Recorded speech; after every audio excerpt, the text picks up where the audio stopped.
এই নাচ গান ঘিরে এখন সরগরম শান্তিনিকেতন। শনিবার বিদ্যা ভবন ও ভাষা ভবনের নবীন বরণ ছিল। রাত পর্যন্ত সেখানে অনুষ্ঠান হয়।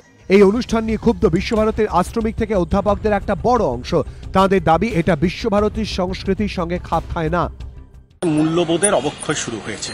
বিশ্বভারতীকে অনিশ্চিত ভবিষ্যতের পথে এগোতে থাকবে। তাই ভাইস চ্যান্সেলর লিখেছি যে আপনি অন্তত ইমিডিয়েটলি এর বিরুদ্ধে স্টেপ নিন। যদিও এই অনুষ্ঠানের মধ্যে অন্যায় কিছু দেখছেন না আয়োজক পড়ুয়ারা।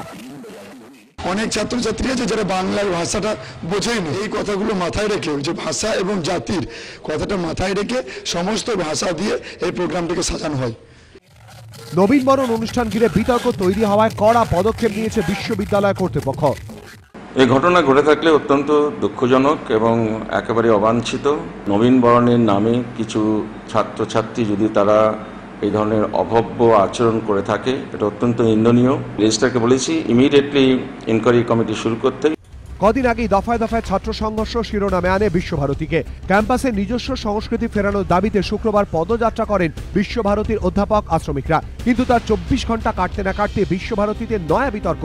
গোপাল চট্টোপাধ্যায়, এবিপি আনন্দ, বীরভূম।